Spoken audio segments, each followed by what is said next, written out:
بريمير ليج انجليز بحدش مواقر كاب زطاياس ندحار زتفلاليا غانتاتات وانچ ولان توسدا اتزبلص انحنح ግን امونغو كلته قيح ماليا زوديا غانتاتات ارسنالن مانشستر يونايتد نينيرو سر أليكس فرغسون اب يونايتد 26 عامታት ጸኒሑ 13 ዋንጫታት ፕሪሚየር ሊግ እንግሊዝ ክወስድ ከሎ ን22 ዓመታት ንአርሰናል ዝመርሐ ፈረንሳዊ አርሰን ቬንገር ምስ አርሰናል 3 ዋንጫታት ፕሪሚየር ሊግ እንግሊዝ ወሲዱ እዩ ክልቲኦም አሰልጠንቲ ጋንታታቶም ሒዞም ን17 ዓመት ኣብ ጸንሐ ዘመን ንሕንሖም ዝተፈላልዩ ተጻወትቲ ማልያ ክልቲአን ጋንታታት ወዲዮም ተሓናኒቆም እዮም ማንቸስተር ዩናይትድ ፕሪሚየር ሊግ እንግሊዝ ንምውሳድ ምስ ጋንታታት ብላክበርንን ኒውካስል ዩናይትድን ኣብ ተናሓንሕሉ እዋን ናብ እንግሊዝ ዝመጸ ቬንገር ካብ ጃፓን ሒዝዎ ዝመጸ ኣመጋግባን ቅዲ ጸወታን ኣብ እንግሊዝ بفلوي كراي جميريوم أرسنال أب موداتات ساعتين مجمرة خلته شحن أب كعسو غير إنجليز تاريخ بزنبرة صحابي توتا كمولو عالم كاليل زي بهالكوتر زلهم دقفته تريد بفله عامة وددر كل تشحن 4 بزي جلس صارت زازمة العامة أب تاريخ كعسو غير إنجليز فلوي بوتا زحزت بحتاوي تقان تاجر واي فرغسون مانشستر يونايتد اب سفرم اللوان داغانتا شوعت وانچات بريمير ليج بموساد كامناي كله زمان حان حتا ليفربول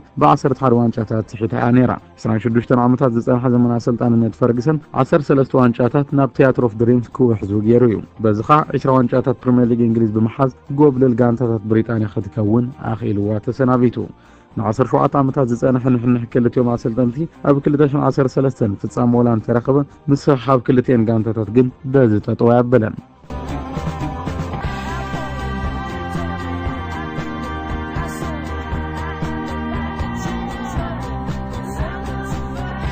أبورح مسكرم كلتش عن 3 عامة مرة زقاتمن كوينات أولد ترافورد إنها تبهل زفلت وتت تصوات كلتين غانتات كم ميدا حليفو كساوشت مغير ماله لي حخوني ريو نيزرلاندات كا غانتا مانشستر يونايتد رود فان نيستروي نحل غانتا أرسنال باتريك فيرا فليتو بغيح كوت غيروي بمبال تصوات غانتا أرسنال قبل الفان نيستروي ترغاغم تطفاتات كسرحو ترايو بزز حرقو تصوات غانتا مانشستر يونايتد نود غانتوم فان نيستروي بمزراي مس تصوات غانتا أرسنال زاتو مسحابات نتصوتا كاب قطم حليفو كوينات زبل شمتو هايبو مزقبز قبر نيرو أرسنال أب كلتشحن 4 كلتشحن 5 عامة وددر كي تسعروا بمززام أب تكتسيلو زنبر عامة وددر ون نتكبر وسنو نبر 4 شعاتن صوتات تابسي حمو أب زغط صلولوان بمانشستر يونايتد كلتن بارو تسعيرهم التاريخ أو قلزو تطاو كبل قدم كوينو أما بل سعان سلسن دغ نمانشستر يونايتد باريح زقبرت نايفتسون كل عشتو تخيك لاي نبرتن زبل تقاومو تصوات أرسنال أم وداتا دقيق كسم مع الجمرة قدمو مس زنبر وتت كلتين قانتا تتحوشو تزي من رددا نابا سمرحة أمو غوزي نام مغير كفل قانتا مانشستر يونايتد زقنا سر أليكس فرغسون كابز مصو زيبلو بيتزا اب ገጹ علبه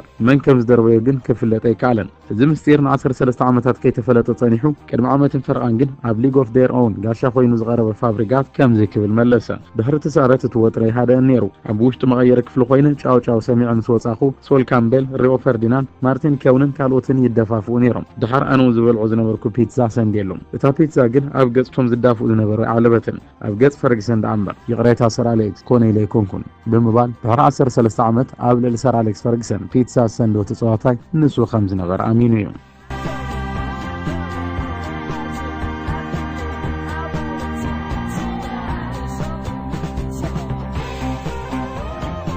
نغلتين غانتات حلقه كوينم زمرحو روي كينن باتريك فيران امونغوم زنبر هلخ اب صوتان قدم صوتان كالو وتر زنغاسا فصامي نيرو كلتيوم تصاوتين ان معلوم كاب زنبر موت تحاليفهم كلتيوم تصاوتين ان معلوم كاب زنبر موت تحاليفو ابل لي كالو تصاوت مغاطمتهم زسرحوم جيغاتات بغيح كارد كسامس غواغب صحيوم كلتين غانتات نمجمرتا وان استراخوا ابور حتقمتي شان شامونتا 294 كوينو مع رسلسن سلسين تفلالين سكاو حجي كلتم 230 غزه تراخيبانين ابزموانات مانشستر يونايتد 97 غزه كسارو كلو ارسنال بقدوم 82 غزه ابل تاريخاويت مغاطمتهم عاوت استماغيروم 51 غزه كلتين غانتات من حوار وصيت مع تفلالين ريان جيكس 50 غزه اب تصوتا بمسلاف زلعله قطر كحز كلو وين روني 10 تخلته شتوتات بمقصار زلعله كوكب شتو مقصر زمرها جبريو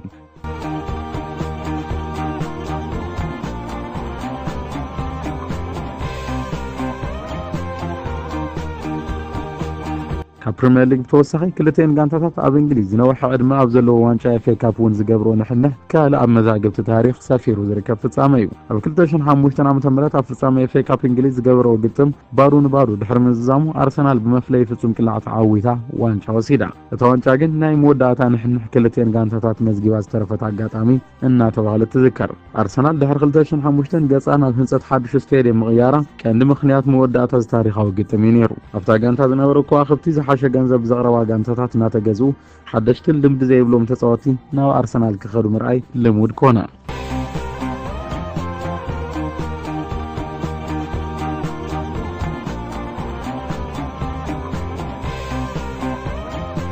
ፈርግሰንን ቬንገርን አርሰን ቬንገር ኣብ ወርሒ ጥቅምቲ 1996 ናብ እንግሊዝ ክሳብ ዝኸደሉ እዋን ኣርሰናል ኣብ መንጎን ዋንጫ ፀዋታ ጋንታታት ኣይነበረትን። ኣብቲ ዓመት ማንቸስተር ዩናይትድ ዋንጫ ፕሪምየር ሊግ እንግሊዝ ክትወስድ ከላ ኣርሰናል ሳልሰይቲ ኮይና ዛዚማ። እዚ እውን ኣብ ውሽጢ 5 ዓመት እቲ ዝበለጸ ደረጃ እዩ ነይሩ። ድሕሪ ምዝዛም እቲ ዓመተ ውድድር ኣርሰን ቬንገር ዝሃቦ ርእይቶ መጀመርታ ውጥት ክልቲኦም ኣሰልጠንቲ እዩ ነይሩ። ድሕሪ ምዝዛም ውድድር ዝውሃብ ዕረፍቲ ማዕረ ክንዲ ክነውሕ ይግባእ። ተጻወቲ ማንቸስተር ዩናይትድ ብዝግባእ ዓሪፎም ተመሊሶም ዋንጫ ንኽወስዱ ተሓሲቡ ዝተገበረ ዝመስል በለ። ስኮትላንዳዊ ሰር ኣሌክስ ፈርግሰን ከምዚ ክብል መለሰ። ብዛዕባ ባህሊ ኩዕሶ እግሪ እንግሊዝ ዝፈልጦ ነገር የብሉን። ካብ ጃፓን ይመጽኡ ጋሻ ምዃኑ ረሲዑ ኩዕሶ እግርና ከመይ ክንቀርጾ ከም ዝግባእ ከምረና ይፍትን ኣሎ። ብዛዕባ ዘይነበርካሉ ኩነታት ክትዛረብ ኣይትኽእልን። ዘለካ ኣማራጺ ኣፍካ መሓዙ ክብል ብሕርቃን መሊሱ። ፈርግሰን ኣብ ካልእ ኣጋጣሚ ድሕሪ ፀወታ ምሳይ ሰትዩ ዘይፈልጥ ኣሰልጣኒ ቬንገር ብምባል ብዛዕባ ባህሊ ዘለዎ ርድኢት ወቂሱ ነይሩ። ኣብ 2009 ዓ.ም ብዛዕባ እዚ ጉዳይ ዝተሓተተ ቬንገር ምስ ዝኾነ ሰልጣኒ ድሕሪ ፀወታ ከም ዘይሰቲ ድሕሪ ምግላጽ ንምንታይ ክብል መሊሱ ሓቲቱ።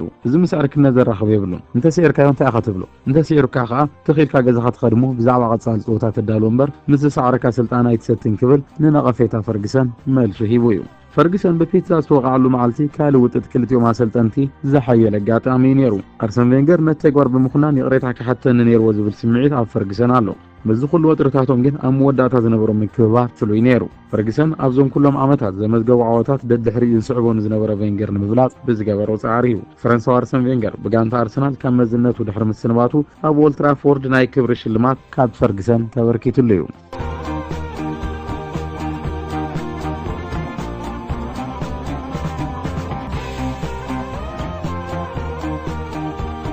ክልቲአን ጋንታታት ኣብዞም ዓመታት ካብ ተቐየርቲ ተጻወቲ ክሳብ ወሰንቲ ዝበሃሉ ተጻወቲ ተቐያይረን እየን። ታዲ ስሎዋን፣ ጂሚ ሪመር፣ ብራያን ኪድ፣ ጂም ሌይተን፣ ዴቪድ ፕላት፣ ማይክል ሲልቨስተር፣ ዳኒ ዌልቤክን ሄንሪክ ሚኪታርያንን ካብ ማንቸስተር ዩናይትድ ናብ ኣርሰናል ዝተሰጋገሩ ተጻወቲ እዮም። ማንቸስተር ዩናይትድ ብወገና ዋንጫታት ፕሪምየር ሊግ እንግሊዝ ክተልዕል ንዝሓገዝዋ አንዲ ኮልን፣ ሮቢን ቫን ፐርሲን ሓዊሱ ዴቪድ ኸርድ፣ ኢያን ኡር፣ ጆርጅ ግራሃም፣ ፍራንኪ ስታፕሊተን፣ ቪቫ አንደርሰንን ኣሌክሲስ ሳንቼዝን ካብ ኣርሰናል ፈሪማቶም እዮም። ኣርሰናል ንዋንጫ ፕሪምየር ሊግ እንግሊዝ ንምውሳድ ካብ ትወዳደር ዓመታት ሓሊፎም ኣለው። ማንቸስተር ዩናይትድ እውን እንተኾነት ብዘበነ ፈርግሰን ዝነበራ ልዕልና ኣብዚ እዋን ምስኣ የለን።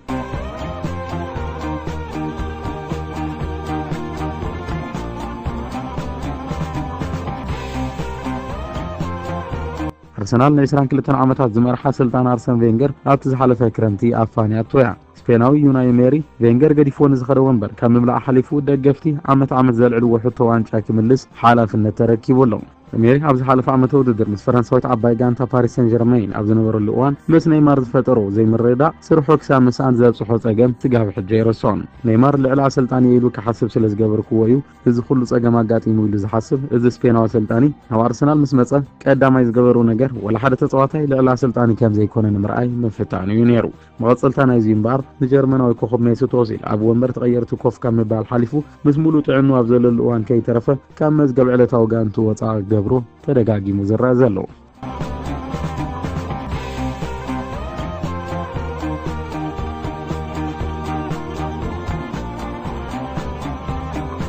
ማንቸስተር ዩናይትድ ድሕሪ ሰር ኣሌክስ ፈርግሰን ዝሓሸ ዓወት ከምፃለ ኢላ ተስፋ ዝገበረትሉ ነበር ተጻዋታይ ጋንታ ኦሌ ጉናር ሶልሻየር በግዚያውነት እናመርሓ ካብ ዝገበረቶም 17 ፀወታታት 14 ግዜ ዓወተ መዝጊባ ብክልተ ማዕረን ሓደ ሳረትን ጽቡቕ ገስጋስ እናገበረት ትርከብ። ኣብ ታሪክ ጋንታ ማንቸስተር ዩናይትድ ንፈለማዋን 9 ተኸታተልቲ ፀወታታት ካብ ሜዳ ወፃኢ ዓወት ዘመዝገበት እዛ ጋንታ 10 ካብ ሜዳ ወፃኢ እትገብሮ ግጥም እዚ ታሪኻዊ ፀወታ እዩ። ፖርቹጋላዊ ጆዜ ሞሪኒዮ ከርክቦት ኣምሬድ ሊዮኒውን ዝበሉ ራብዓይ ደረጃ ፕሪምየር ሊግ እንግሊዝ ኣብ ውሽጢ 2 ወርሒ ዝዓወተ ሶልሻየር ናብ ማንቸስተር ዩናይትድ ክመጽእ ከሎ ካብ ሓለፍቲ ኖርዌያዊት ጋንቱ ሞል እንተኽኢልካ ይትመለስ ብቋምነት ንዩናይትድ ኣሰልጠን ዝብል ባርኾት ተዋሂብዎ ይኸይዱ። ማንቸስተር ዩናይትድ ኣብ ቻምፒየንስ ሊግ ኣውሮፓ ካብ ትገብሮ ዘላ ገስጋስ ብተወሳኺ ኣብ ቀጻሊ ዓመት ኣብዚ ውድድር ዘሳትፋ ውፅኢት ኣብ ፕሪምየር ሊግ እንግሊዝ ንምምዝጋብ ንኣርሰናል ምስዓር ወሳኒ ክኸውን እዩ።